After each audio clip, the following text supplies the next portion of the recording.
You're used to The Indicator being in your ears. Well, now we are in your inbox. Every Friday morning, we're releasing a brand new newsletter. We let you in on what we think matters in the news, answer your listener questions, and tell you what we're doing outside of work. Sign up now. We want your feedback. npr.org/indicator newsletter. NPR.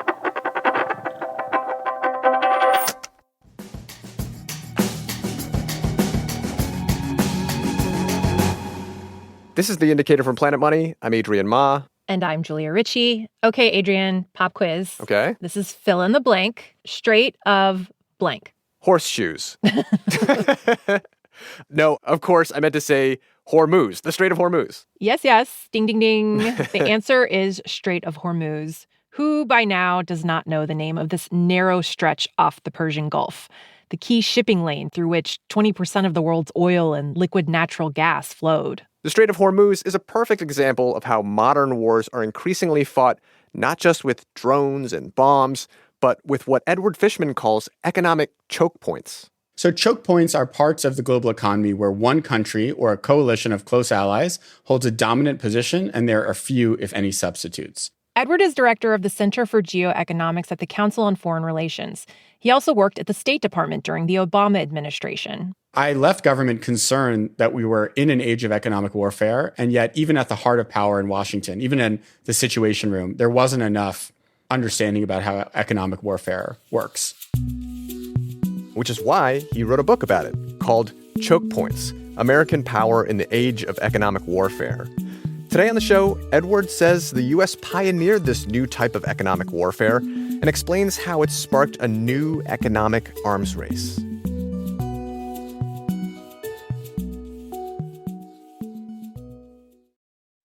This message comes from MIDI Health. Co-founders Dr. Kathleen Jordan and CEO Joanna Strober discuss why they started a virtual care platform for women in perimenopause and menopause. The symptoms and experiences that women have in midlife, I think, were underappreciated or possibly even trivialized. The changes of perimenopause and menopause create a broad spectrum of symptoms and can actually lead to long-term health issues, but too few clinicians are trained in it. I also want to add, often the type of care that women are needing is very iterative. It requires trying different medications, learning about their body, and learning how to take care of themselves. And so what we've tried to do at MIDI Health is create a new type of care system that is responsive to women's needs and helps them take care of themselves and stay healthy instead of just treating disease. MIDI Health, committed to helping women in midlife with perimenopause and menopause care, accessible via telehealth visits at joinmidi.com. This message comes from LinkedIn. Owning a small business comes with a lot of challenges and means juggling multiple things at once. It's even harder to do it efficiently. But with LinkedIn, you get all the tools you need to grow in one place. With LinkedIn, simplify your sales, marketing, and hiring so that you can actually run your small business. Learn more at linkedin.com/indicator show. This message comes from Dell. Dell PCs with Intel inside are built for the moments that matter. Like a big project that can't be interrupted by an update. With long-lasting battery life, you can stay focused on what matters. Built for you. Dell.com/Dell PCs. Economic warfare is not totally a new thing. In fact, Edward Fishman says one of the earliest examples of economic warfare can be traced back to ancient Greece. It was the year 432 BC. On the eve of the Peloponnesian War between Athens and Sparta, Athens imposes a trade embargo on one of Sparta's allies, a country called Megara. The way that Athens affected that embargo, though, was through a naval blockade. They parked their navy outside of Megara's ports and said, thou shalt not pass, no ships in, no ships out. That's how we fought economic wars all the way up until the 21st century. For centuries, economic warfare meant taking control of geographic choke points. And controlling geographic choke points required military and naval power.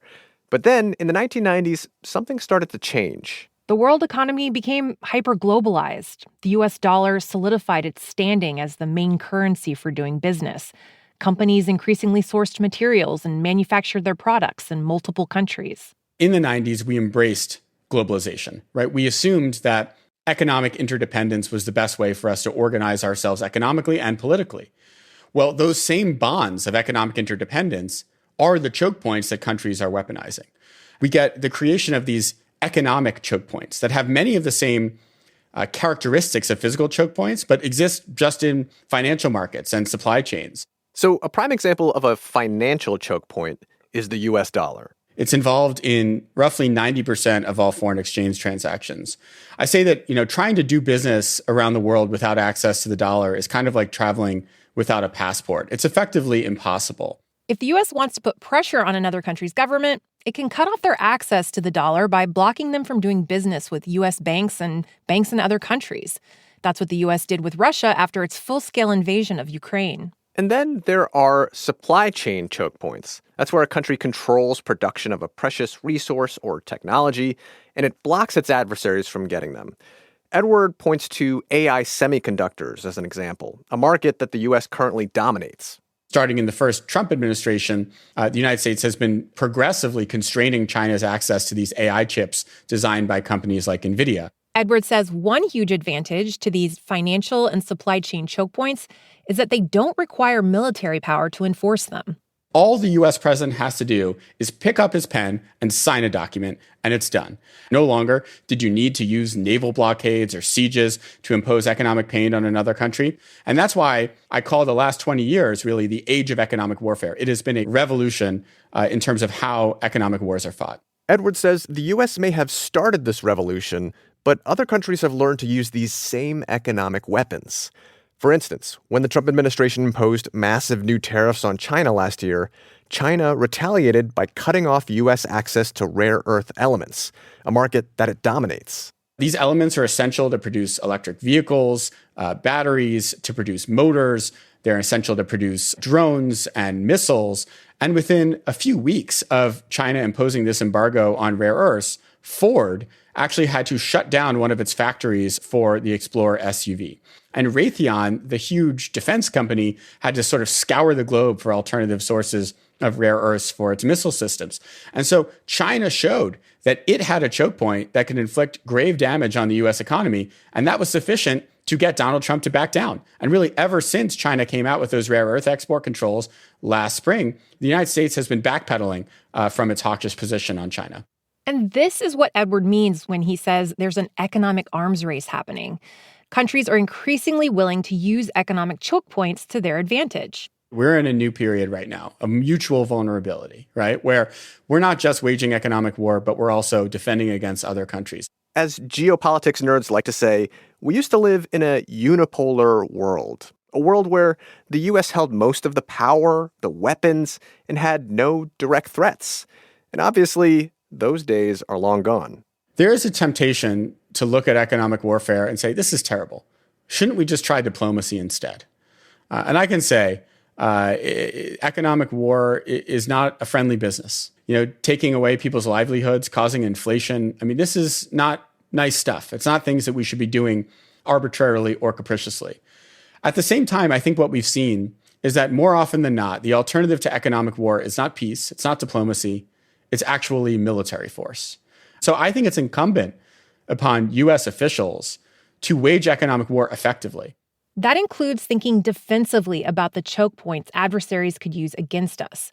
The Strait of Hormuz is one glaring example, but Edward says most of the other choke points he's concerned about stem from China, which the U.S. and its allies rely on for rare earths, solar panels, and pharmaceutical ingredients. So to reduce its vulnerability, Edward says the U.S. needs to work with its allies. What I would want to see is the United States form a big bloc of allies, including in North America, in Asia, in Europe, India, sort of forming an economic zone of the free world, while we progressively reduce the choke points that China has over us. Basically, we go into a bloc-based economy from a global economy. Edward says this would also allow the U.S. to more effectively use its economic leverage when it needs to, without wreaking havoc on our allies. Although, this has arguably not been a huge priority for the Trump administration recently. Pretty much the opposite, in fact. True. In fact, Edward argues Congress should place limits on a president's ability to use things like economic sanctions. Because if there are no guardrails and the U.S. decides to go it alone, there's a risk that every other country does the same. If you have uncontrolled weaponization of economic choke points, not only are you going to break bonds between countries, you run the risk of a chaotic breakdown of the global economy. And what we saw in the 1930s is that when countries in a disjointed fashion throw up tariffs, impose sanctions, export controls, industrial policy, basically try to shut off their economies from the rest of the world in an uncoordinated fashion, what happens is you actually get a higher risk of war. Because if you just think about it logically, if you don't feel confident that you can buy the resources you need on an open market, you don't feel confident that you can secure the investments you need on an open exchange, you may be tempted to seize them by force. That is what inspires imperialism and conquest, and that's the risk of kind of an unconstrained economic war of all against all. And in that kind of economic arms race, there are arguably no winners. This episode was produced by Corey Bridges and engineered by Robert Rodriguez. It was fact-checked by Sierra Juarez. Kagan Cannon is our editor, and The Indicator is a production of NPR.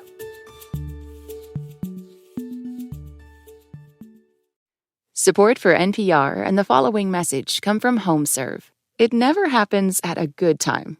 The pipe bursts at midnight. The heater quits on the coldest night. Good thing HomeServe's hotline is available 24/7. Call to schedule a repair and a local pro will be on their way. Trusted by millions. For plans starting at $4.99 a month, go to homeserve.com. Not available everywhere. Most plans range between $4.99 to $11.99 a month your first year. Terms apply on covered repairs. This message comes from Mint Mobile. If you're tired of spending hundreds on big wireless bills, bogus fees, and free perks, Mint Mobile is for you.